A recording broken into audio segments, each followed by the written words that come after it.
नमस्कार मैत्रिणींनो, आज आपण येणाऱ्या महाशिवरात्रीसाठी स्पेशल अशी रताळ्याची खीर बनवणार आहोत। त्यासाठी लागणारे साहित्य पाहूया। हे मी छोटी मध्यम आकाराची 7 ते 8 रताळी शिजवून घेतलेले आहेत। ह्याच्या मी रताळी छोटी असल्यामुळे 2 शिट्ट्या केलेल्या आहेत। तुमची जर रताळी मोठी असेल तर त्याच्या 3 शिट्ट्या करा। हे मी 1 लिटर दूध घेतलेलं आहे। हे अर्धी वाटी तूप, हे 5 ते 6 बदामाचे आणि 5 ते 6 पिस्त्याचे काप घेतले। हे मी 1 जायफळ घेतले, हे आपण अगदी थोडंसं किसून घालणार आहोत। ही विलायची पूड आहे, हे काजू पावडर, ही साखर। अगोदर आपण रताळ्याची साल काढून घेऊया।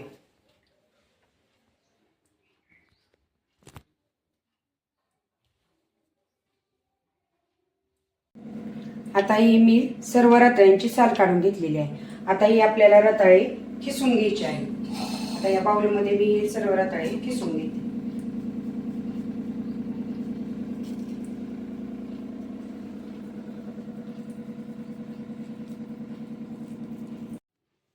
अशी मी सर्व रताळे खिसून घेतलेली आहेत। आता आपण हा खीस तुपामध्ये परतूया। मी गॅस ऑन करते। गॅसवर असा एक पॅन ठेवा, किंवा पॅन नसेल तर तुम्ही कढईमध्ये परतला तरी चालेल। आता अगोदर आपण या पॅनमध्ये तूप घालणार आहोत। मी इथे 4 ते 5 चमचे तूप घालणार आहे।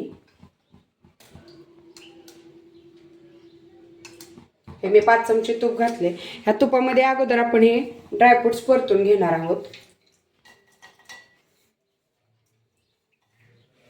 हे ड्रायफ्रुट्स थोडेसे मीडियम गॅसवर परतून घ्यायचे तुपामध्ये।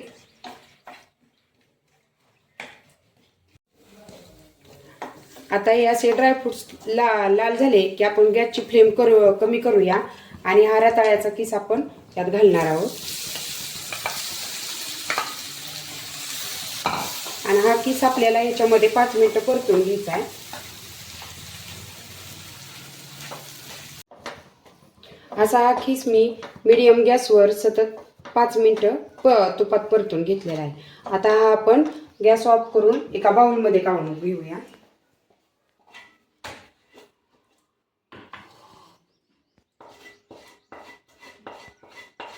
असा मी एका बाउलमध्ये काढून घेतलाय। आता आपण काय करणार आहोत, खीर बनवायला घ्यायच्या अगोदरच आपण जे दूध घेतलेलं आहे हे थोड्याशा दुधामध्ये अगोदर आपण हा खीस मिक्स करून घेणार आहोत। हे मी दूध घालते, थोडंसं दूध घालायचंय। हा खीस व्यवस्थित त्यात मिक्स करून घ्यायचा आपल्याला। असं हे मी मिश्रण व्यवस्थित मिक्स करून घेतलेलं आहे। त्याच्यामध्ये आपण 2 चमचे काजू पावडर घालणार आहोत। काजू पावडरमुळे खिरीला थिकनेसपणा खूप छान येतो। हे असं व्यवस्थित मिक्स करून घ्यायचं। आता मी गॅसवरती कढई ठेवते, त्याच्यामध्ये आपण खीर बनवणार आहोत। आता काय करायचंय, अगोदर या कढईमध्ये आपण 1 चमचा तूप घालणार आहोत। त्यामुळे काय होतं, आपली खीर खाली चिटकत नाही। हे असं मिश्रण आपण ह्यात घालायचं।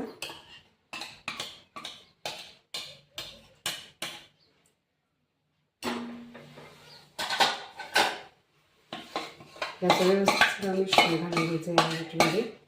आणि राहिलेलं दूध देखील आपण ह्यात घालणार आहोत। आणि हे राहिलेलं दूध आपलं आपण या खिरीमध्ये घालणार आहोत।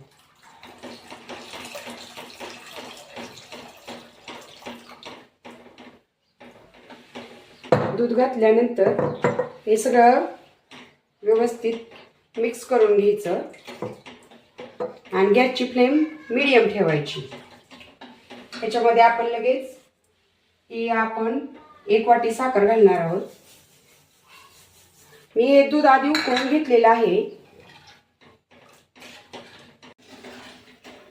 हे आता आपण खीर 10 मिनिटं उकळून घेणार आहोत। या खीरीला उकळी येईपर्यंत आपण गॅसची फ्लेम फुल ठेवणार आहोत।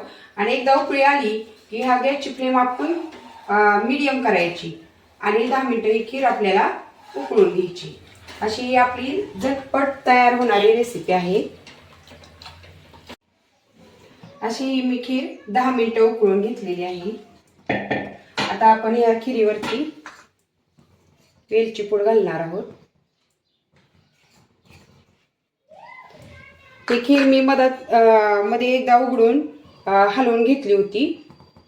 आणि ही खीर करताना जास्त घट्ट करायची नाही, कारण नंतर नंतर ती घट्ट होत जाते. आणि आपण थोडंसं जायफळ देखील ह्याच्यावरती खिसणार आहोत.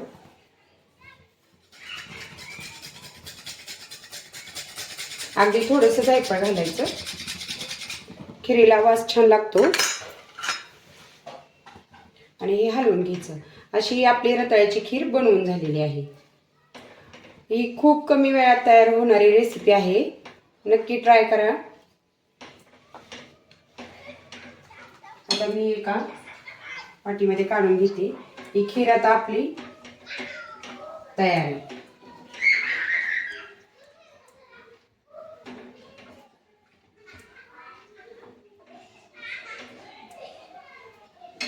अशी ही आपली रताळ्याची खीर बनवून झालेली आहे. तुम्हाला ही माझी रताळ्याच्या खिरीची रेसिपी कशी वाटली ती मला कमेंटमध्ये नक्की सांगा. आणि माझ्या चॅनलला लाईक, शेअर आणि सबस्क्राईब करायला विसरू नका. नक्की येणाऱ्या महाशिवरात्रीला ही रताळ्याची खीर नक्की ट्राय करा.